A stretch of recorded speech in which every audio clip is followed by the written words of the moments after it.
Dako ho tayo sa Bombo Radio Philippines Weather Center. Nariyan si Bombo Victor Liantino. Etong bagyong Jenny itinaas na raw sa typhoon category habang ang tropical cyclone wind signal number 1 nakabandera po sa ilang lugar dyan sa extreme northern Luzon. Alamin po natin yung mga lugar na apektado na natura hong bagyo sa pag-uulat ni Bombo Victor mula dyan sa Bombo Radio Philippines Weather Center. Bombo Victor. Magandang umaga, narito na ang ating ulat panahon para sa araw na ito. At lalo pang lumakas ang bagyong si Jenny dahilan upang umabot na ito sa typhoon category habang patuloy na kumikilos dito ho sa katubigang sakop ng ating bansa. Dahil dito ay nakabandera na ang tropical cyclone wind signal number 1 dyan ho sa Batanes, Babuyan Island at eastern portion ng mainland Cagayan. Mananatili si Jenny sa kanyang tinatahak na direksyon pahilagang kanluran hanggang ngayong araw at pagkatapos ay inaasahang magbabago ang direksyon pakanluran hilagang kanluran. Hindi rin natin inaalis ang posibilidad na maglandfall ito dito ho sa may parte ng Batanes bagamat maliit lamang ang tsansa na mangyari ito. Sa latest tracking ng bagyo, maglalandfall sa southern portion ng Taiwan. Pagsapit yan ng Huwebes ng hapon, si Bagyong Jenny at tuluying lalabas sa Philippine Area of Responsibility Huwebes ng gabi o Biyernes ng umaga. Samantala, southwest monsoon o hanging habagat na lalo pang pinalalakas ng Bagyong si Jenny ang nakakaapekto sa western portions ng Central Luzon, Southern Luzon, Visayas at Mindanao hanggang yan sa mga susunod o sa susunod na 3 araw.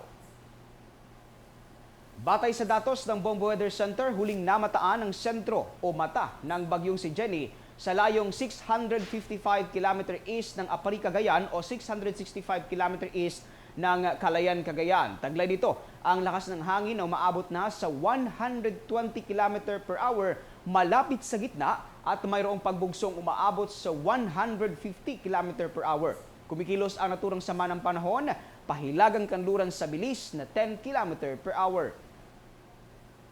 Ngayong araw ay makararanas ng maulap na kalangitan na may kalat-kalat na mga pag-ulan, pagkulog at pagkidlat dyan ho sa Cagayan, Isabela, Aurora, Quezon at Bicol Region dahil dito sa extension ng bagyong si Jenny at parehong panahon rin ang mararanasan sa Visayas, Zamboanga Peninsula at Mimaropa dahil naman sa umiiral na southwest monsoon o hanging habagat na lalo pang pinalalakas ng naturang bagyo. At dito naman Bombo Genesis sa Metro Manila at sa nalalabing bahagi ng bansa ay magiging bahagyang maulap hanggang sa maulap na papawuri na may pulo-pulo mga pag-ulan, pagkulog at pagkidlat. Dulot pa rin yan ang extension ni Jenny at ng localized thunderstorm. Posible pa rin ang mga pagbaha at pagguho ng lupa sa mga nabanggit na lugar. Kaya pinapayuhan natin ng lahat na mag-ingat at maging handa.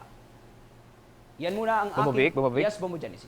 Nabanggit mo kanina na may posibilidad, although maliit lamang yung tsansa, may posibilidad na maglandfall dyan sa bahagi ng Batanes.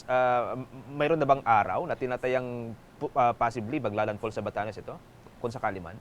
Yes, Bombo Genesis, nabanggit ko nga ito na may posibilidad. Hindi rin natin inaalis ang posibilidad na maglandfall ito sa dyan ho, sa may Batanes o portion ng Batanes. At nabanggit ko nga kanina na hanggang ngayong araw ay ang kilos ng naturang bagyo ay pahilagang kanluran at after nito ay magbabago ang kilos nito pahilaga o itong kanluran, pahilagang kanluran diyan sa may karagatang sakop ng ating bansa. At sa oras nga na magbago ito at tinataya natin na tatama itong sa bahagi lamang ng Batanes at hindi yung buong parte ng Batanes, Bombo Genesis. Okay, sige.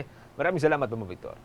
Yan muna ang aking ulat panahon. Manatiling nakatutok sa Bombo Radio Philippines para sa mga susunod pang updates ukol pa rin sa bagyong si Jenny. Mula dito sa Bombo Weather Center, Bombo Victor Liantino nag-uulat para sa number 1 and most trusted radio network in the country, Bombo Radio Philippines. Basta Radio. Bombo!